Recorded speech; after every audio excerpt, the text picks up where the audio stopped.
जफर भाई, एक बहुत बड़ा मुद्दा मुमरा में चला आ रहा है। अभी कुछ दिन पहले एक प्रोग्राम भी हुआ था शमीम भाई का, उसमें उन्होंने ये कहा था कि अगर मुझे लोग लाश पर से गुजरने की बात कह रहे हैं और अगर मुझे वो भी करना पड़ा तो मैं कर डालूंगा। जबकि ये था कि जब भी टोरेंट का धरना आंदोलन हुआ टोरेंट को लेकर के, उसमें जब आप शरद पवार पार्टी में थे तो आप भी वहाँ पर थे, आपने भी विरोध किया और लगातार आप पार्टी में रहते हुए भी विरोध करते आ रहे थे।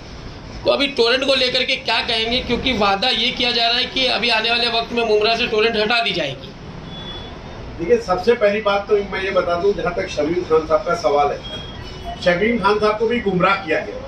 उनसे ये कहा गया था कि जो उनके लीडर है, जो यहाँ के आमदार साहब, उन्होंने ये कहा था कि हम मुमरा में टोरेंट को आने नहीं देंगे। शमीम खान साहब ने उनसे नागपुर उनसे मिलने गए और उन्होंने कहा कि जाकर के तुम मुमरा में ऐलान कर दो कि मुमरा में टोरेंट नहीं आएगी। शमीम खान को गुमराह किया गया और उनकी गुमराही के देखते हुए उन्होंने आकर के यहाँ स्टेटमेंट दे दिया, जिनका खामियाजा बार बार शमीम खान साहब को भुगतना पड़ रहा है। और मैं आपको बता दूं, टोरेंट कंपनी जिन लोगों ने लाया है, फडणवीस साहब हाउस में चिल्ला चिल्ला करके बोलते हैं कि हमको यहाँ के आमदार डॉक्टर जितेंद्र आवाड़ साहब ने कहा कि हमारे शहर मुमरा को प्राइवेटाइजेशन कर दो। ये हाउस के अंदर कह रहे हैं, तो आवाड़ साहब को उसका जवाब हाउस के अंदर देना चाहिए, ना कि हाउस के बाहर देना चाहिए। अगर उनको क्रेडिट जिस तरीके से मुमरा शहर में हर चीज की क्रेडिट लेते हैं, उस तरीके की उनको ये क्रेडिट लेनी चाहिए कि हाँ टोरेंट मैंने लाया। उनको क्रेडिट ये लेनी चाहिए कि मैंने आज तक हॉकर्स मार्केट नहीं दिया। उनको क्रेडिट ये लेनी चाहिए कि कब्रिस्तान मैंने अधूरा दिया। उनको क्रेडिट ये देनी चाहिए कि मुमरा में कोई बड़ी ऐसी इंडस्ट्री नहीं है जहाँ के यहाँ के लोगों को रोजगार मिले। इस तरीके की क्रेडिट लेनी चाहिए। बल्कि मैं तो ये बोलता हूँ कि अच्छा हुआ कि ये लोग मुगलिया दौर में पैदा नहीं हुए, नहीं तो बोलते थे ताजमहल हमने बनाया। इनका कोई भरोसा नहीं है। इनका क्रेडिट लेने वाले शहर में घूमते रहते, पगार पे घूमते, 500 रुपया महीना दो, 500 रुपया पर डे का दो, जो चाहे बुलवा लो। अरे क्या है, क्या हो गया शहर को? अगर इस तरीके का आपने विकास किया होता तो ये सारी बातें शहर में पैदा नहीं होती।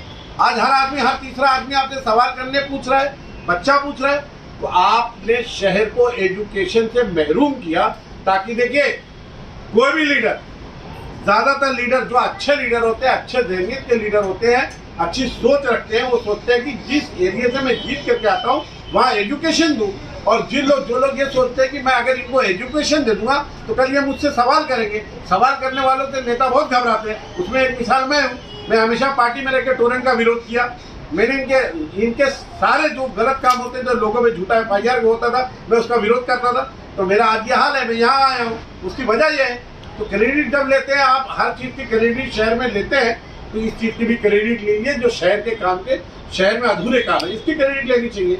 जफर भाई, 2 दिन पहले जो है नजीब मुल्ला और आपकी टीम, नजीब मुल्ला की टीम और आप लोग सभी, यहाँ तक कि अशीन भाभी भी, सैफ पठान जो MIM के कलवा मुमरा अध्यक्ष हैं, उन्होंने धरना प्रदर्शन कब्रिस्तान के मुद्दों को लेकर के किया हुआ है। वहाँ भी जाकर के आप लोगों ने समर्थन दिया। क्या वजह थी कि आपकी पार्टी उनको समर्थन की? शहर का मुद्दा है, हमारी आखिरी जमीन है, मरने के बाद हमको उसी जमीन में जाना है। अरे वो तो सैफ पठान है, एक मामूली सा बंदा जो रोज काम पर जाता है, जिसको पॉलिटिक्स से कोई लेना देना नहीं। अगर वो रोड पर बैठ करके कब्रिस्तान के इश्यूज को उठाएगा ना, तो जफर नुमानी का, ये पूरी नजीब मुल्ला की टीम उसको समर्थन करेगी और पूरा शहर करेगा। वो कब्रिस्तान का मामला है, सैफ पठान बहुत अच्छा मुद्दा लेकर के बैठा हुआ है, बिल्कुल बात करनी चाहिए और शहर के लोगों को उसकी आवाज में आवाज मिलानी चाहिए। क्यों? क्योंकि ठीक है, आप ये कहते हैं कि कमिश्नर को ये पावर है कि रिजर्वेशन यहाँ से वहाँ वो कर सकता है, लेकिन अगर यहाँ से वहाँ कर सकता है तो ये सोचना चाहिए था कब्रिस्तान है, उसको दलदल की जगह ना देते हुए बेहतरीन जगह देना चाहिए था। दलदल की जगह बिल्डरों को दे देना चाहिए था, जिससे आप लोग फायदा उठा रहे हैं, जहाँ आप पार्टनरशिप ले रहे हैं उनको देना चाहिए था।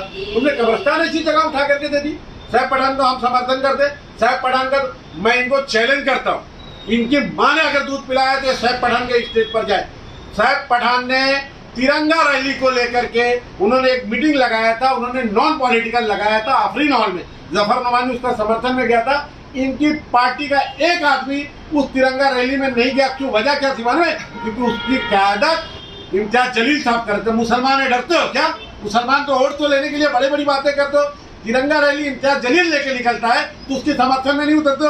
जफर नुमानी और नजीब मुल्ला की टीम पूरी लेकर के पूरा समर्थन की थी और मैं उस रैली में भी गया था। और आपको एक चीज़ और बता दूं, हमारे नजीब भाई ना काम करके बहुत सारी चीज़ों को बताता नहीं है। जब आप मुलुंड टोल नाके में पहुंचे होंगे तो वहाँ एक लंगर चल रहा था खाने का, जब लाठीचार्ज हुई, वो लंगर, वो खाने का इंतजाम आज मैं बोलना चाहता हूँ कि कुछ चीज़ें दिखा के करनी चाहिए। वो लंगर जो खाने का इंतजाम था ना, वो नजीब मुल्ला साहब ने किया था, क्योंकि बाहर के लोग आकर के वहाँ पर रुके हुए।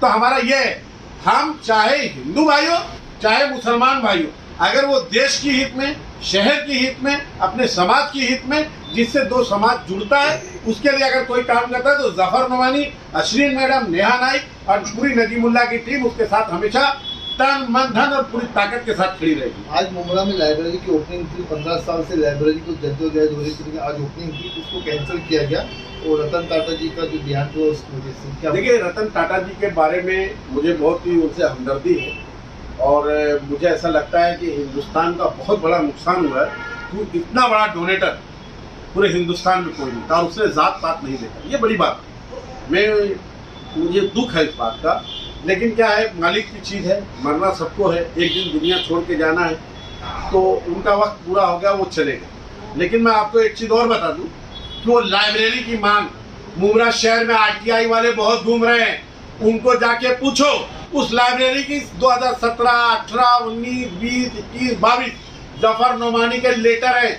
आरटीआई में जाकर के देखो, हाउस में मैंने मांगनी की थी, लेकिन मेरी बदनसीबी ये हुई कि कोविड आ गया और मुझे कारपोरेशन ने बजट नहीं दी। उसका बजट ठीक है, उन्होंने शासन से लाया, बना वहाँ पर, लेकिन जिस तरीके से उस लाइब्रेरी को बनना चाहिए था, मैंने अभी एक पोस्ट लिखा, किसी ने लिखा है कि वो पोस्ट जहाँ पर वो लाइब्रेरी बनी है वो स्कूल की रिजर्वेशन है और वहाँ पर लाइब्रेरी बन गई। अरे क्या हो रहा है, बेच रहे हो, पूरे शहर का सौदा कर रहे हो क्या, कि इसको उधर उठा करके उसको उधर उठा करके बिल्डरों को फायदा पहुंचाने के लिए? लाइब्रेरी की मांग जफर नोमानी की है, कम्युनिटी हॉल की जफर नोमानी की मांग है। आरटीआई निकालो, इनके लोगों को बोलो, इनके पास खबरी बहुत है, दलाल खबरी बहुत है, इनको बोलो कि जाके आरटीआई निकाले और बोले कि जफर नोमानी झूठ बोल रहा है, तो जफर नोमानी ऑन कैमरा बोल रहा है कि शासन से त्याग दे दूंगा। कम्युनिटी हॉल और आपका लाइब्रेरी, मैंने एक रिहायश सेंटर और ओल्ड एज हाउस, ये 4 चीज की मेरी कंटिन्यू मांगनी थी। और मार्केट के मांगने मैं ये कह सकता हूँ कि शहर के और लोगों ने भी लाइब्रेरी सब चीज़ों की मांगनी की होगी, लेकिन सबसे ज़्यादा मांगनी मेरी है। क्रेडिट जाकर के ये ले रहे हैं, जाने दो, खाली सिर्फ क्रेडिट लेके 2000 अभी इलेक्शन में इंशाल्लाह आवाम उसका जवाब दे देगी। सफर भाई, एक आखिरी सवाल है, मुमरा के हॉकर्स को लेकर के आए दिन बहुत ज़्यादा ट्रैफिक होती है और जिसको शरद पवार गुट के जो विधायक हैं जितेंद्र आवाड़, उनसे भी हमारी बात हुई थी। उन्होंने कहा था कि हमने 2 एकड़ ज़मीन हॉकर्स को उनके नाम पर करके दिया हुआ है, वो जब चाहें तब जा करके उस पर बच सकते। वहीं दूसरी जगह जो है, जब आप शरद पवार गुट में थे तो आपने देखा होगा कि MM वैली के पीछे मतलब स्टेडियम के सामने जो हॉकर्स लोगों को अलर्ट करा करके दिया गया, वहाँ पे चरसी नशेड़ी बैठ करके नशा खुलेआम बिक रहा है, लेकिन उसके ऊपर किसी तरह का कोई भी एक्शन किसी भी पार्टी के द्वारा नहीं लिया जा रहा है। आपको एक चीज़ और बता दूं, नशेड़ियों का जो संरक्षण कर रहे हैं ना, वो यही लोग कर रहे हैं। तमाम नशेड़ी आज मीडिया में आकर के उनके फेवर में स्टेटमेंट दे रहे हैं, जिन्होंने ये साफ कहा कि हाँ ड्रग्स में बेचता हूँ, एनडी में बेचता हूँ, वो ऐसे लोगों को संरक्षण दे रहे हैं। और मुझे तो लगता है 2 एकड़ जो हॉकर्स है ना, हॉकर्स की जगह, स्टेडियम की जगह, बच्चों के प्लेग्राउंड की जगह और शहर में जो जो रिक्वायरमेंट है, ये सारी जगहों का जो उन्होंने रिजर्व जो प्लान पास करके रखा है ना, वो चाँद पे रखा है। अभी चाँद पर नई दुनिया बसाएंगे और ये वहाँ जाएंगे, वहाँ इलेक्शन लड़ेंगे, वहीं पर ये सारी चीज़ें वो बना करके रखे। शहर वालों को आज 15 साल से दिख ही नहीं रहा, या तो हमको मिस्टर इंडिया का चश्मा दे दीजिए, हो सकता है उससे दिखे, हमको तो नहीं दिख रहा है। चाँद पे मुझे लगता है ये लोग चाँद पर ये सारी चीज़ों को बना करके रखे। अब बुमराह वालों को हो सकता है ये चाँद पर हमेशा दिखाते ना, चाँद दिखाते हैं, हथेली पे चाँद, हो सकता है वहाँ लेकर के जाए, कोई रास्ता बनाए, कोई क्रेन बनाए हो, कोई मिसाइल ऐसी बनाए जिसमें बिठाएंगे और वहाँ लेके जाएंगे, बोलेंगे चलो भैया शहर में तो नहीं मैंने बनाया, चलो चाँद पे दिखाता हूँ।